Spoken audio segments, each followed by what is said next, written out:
안녕하십니까. 김천대학교 도서관입니다. 2024학년도 2학기 비교과 프로그램 학습윤리 및 참고문헌 작성 교육 시작하도록 하겠습니다. 이번 프로그램에서는 여러분들이 과제를 수행하실 시에 쓰게 될 참고문헌 작성에 대하여 알아보도록 하겠습니다. 지금 프로그램을 듣고 계시는 분들 중 1학년 여러분들께서는 아직 참고문헌 작성에 대한 경험이 적으실 것도 같은데 어느 정도 구조가 짜여진 과제를 수행할 때 참고문헌 작성은 필수적이니 학년이 올라가시는 지금부터라도 개념을 잡고 가시면 좋을 듯 합니다. 본 프로그램의 목적은 우선 여러분들에게 참고문헌과 인용의 개념을 이해시키는 데 있습니다. 아직 참고문헌 작성 경험이 없으신 분들은 물론 작성해 보셨던 분들도 귀찮게 이걸 대체 왜 쓰지? 라는 의문을 가지시고 계시리라 봅니다. 그러니 여기서는 참고문헌의 목적과 개념을 알려드림으로써 여러분들의 그러한 의문을 해소시켜드리고자 합니다. 두 번째 목적은 참고문헌을 보다 수월하게 작성하는 방법을 알려드리기 위해서입니다. 참고문헌을 작성하실 때 일일이 여러분들이 직접 타이핑하시거나 부분을 복사해서 붙여넣는 번거로움을 겪으시거나 하실 텐데 사실 굳이 그렇게 하실 필요는 없습니다. 대량의 논문이나 책의 참고문헌을 단 한 번 클릭하는 걸로 자동 생성하는 게 가능하기 때문입니다. 다음으로는 목차입니다. 먼저 첫 번째 영상, 그러니까 본 영상에서는 인용과 참고문헌의 개념에 대해서 설명하고 다음 영상에서는 어떻게 자동화된 방식으로 참고문헌을 작성하는지에 대해서 알아보도록 하겠습니다. 그럼 인용과 참고문헌의 개념에 대해서 살펴보도록 하겠습니다. 이미 참고문헌을 써보신 학생들께서는 다들 인용행위와 참고문헌 작성에 대해 잘 아시리라 생각됩니다만 그렇지 않은 분들도 사실은 참고문헌을 보신 기억이 있으실 겁니다. 비문학류의 책이나 전공서를 보다 보면 각주나 책의 뒷면이나 챕터의 말미에 사람의 이름과 문구가 적힌 것을 보신 적이 있으실 텐데 그게 바로 참고문헌입니다. 그리고 인용은 그러한 참고문헌을 작성하게 되는 원인이라고 볼 수 있습니다.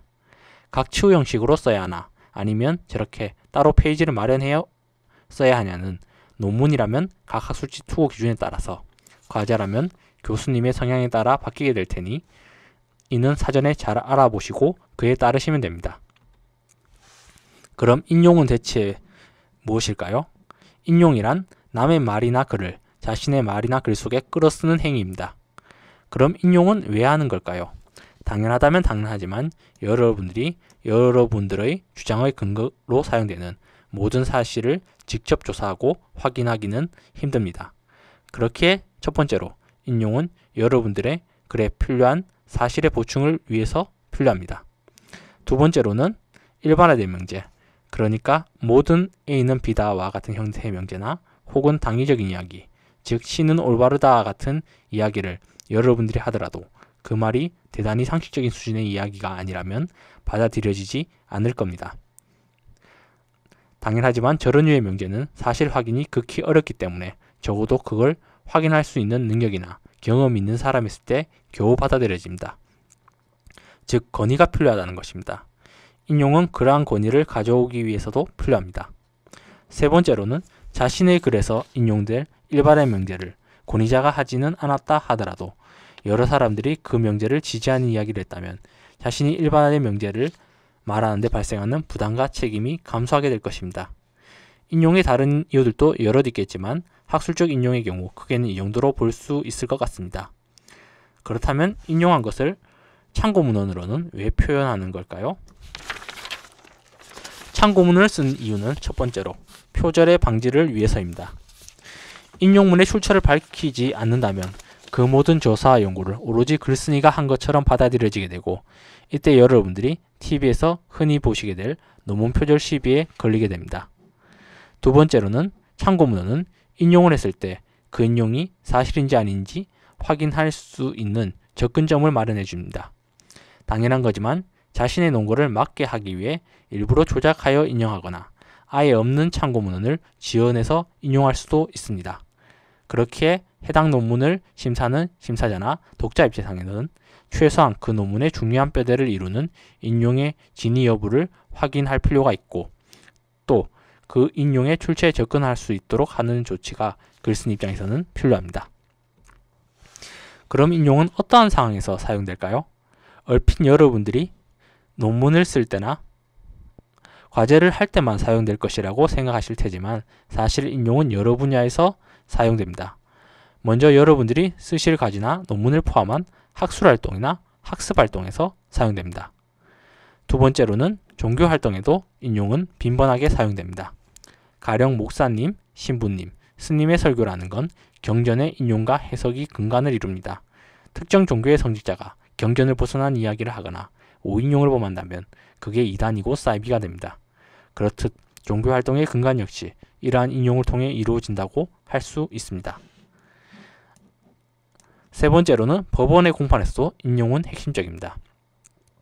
먼저 판결이란 우선은 법조문의 인용을 통해 이루어지며 두 번째로는 사례가 유사한 판례의 인용에 따르게 됩니다. 네 번째로 우리의 일상적인 업무와 생활에서도 인용을 하기 마련입니다. 당장 공문서 작성해서 그 공문서의 근거 서류나 법령, 규정을 인용하게 됩니다. 우리의 생활에서는 또 어떻습니까?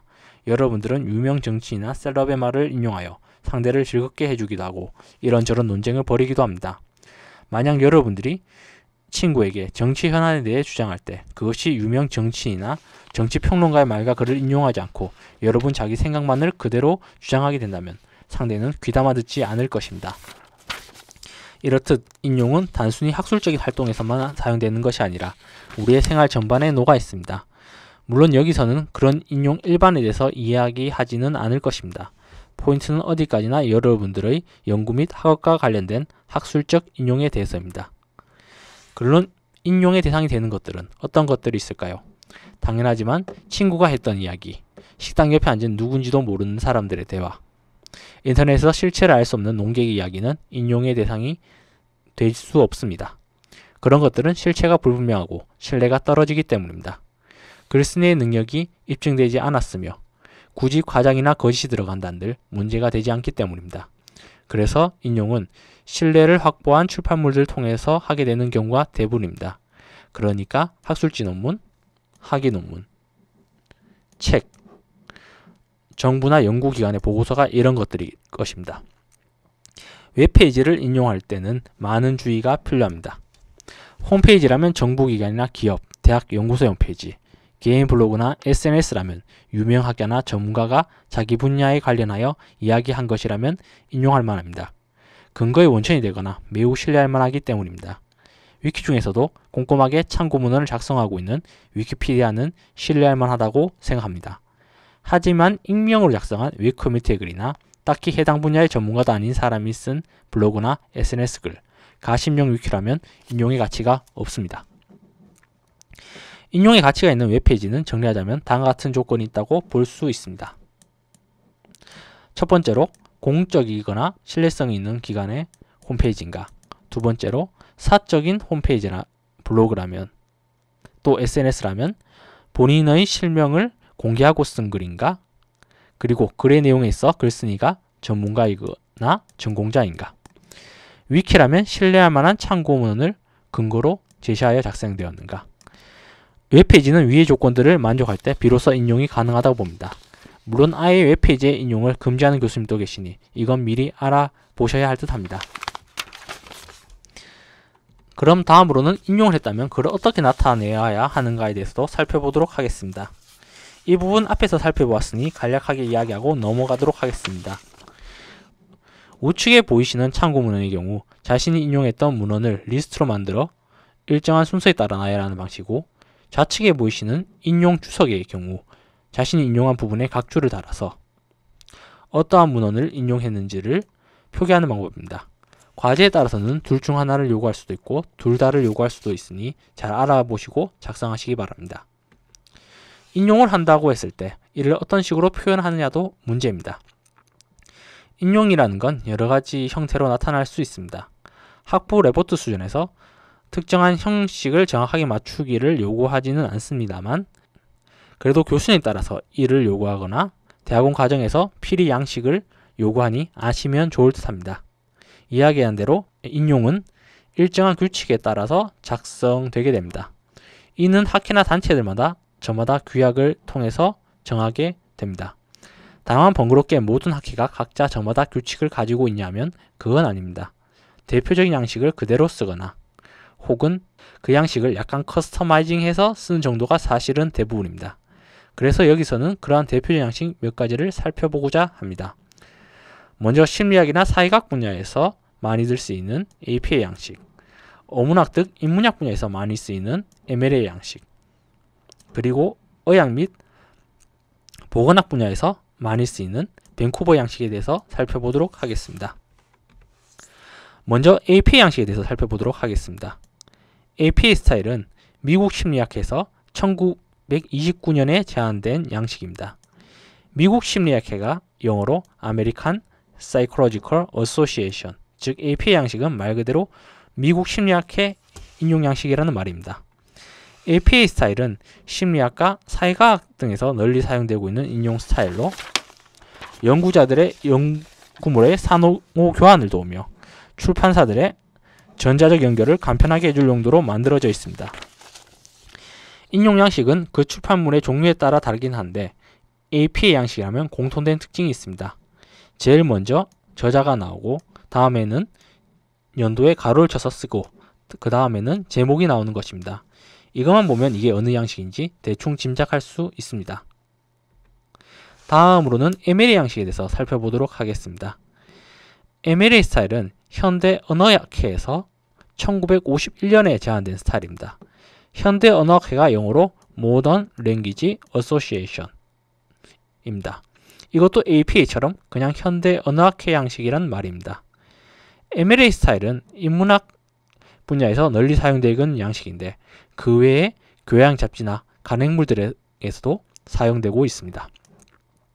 APA 스타일과 마찬가지로 출판물의 형식에 따라 세부적인 스타일은 바뀌나 공통된 특징이 있습니다. 저자, 제목, 출판 기간 비용으로 쓰여져 있고 마지막에 연도나 페이지가 온다는 것입니다. 끝으로 밴쿠버 양식에 대해서 살펴보도록 하겠습니다. 밴쿠버 스타일은 캐나다 밴쿠버에서 일반 의학학술지 편집인 몇 사람이 비공식 모임을 형성하여 정립한 데 기원하며 1979년에 미국 국립의학도서관이 개발한 참고문헌 형식을 수용하여 출판했습니다. 밴쿠버 양식은 의학 및 간호보건학 분야에서 널리 사용되는 양식으로 의학 간호보건 분야 학술지의 표준 양식으로 자리 잡고 있습니다.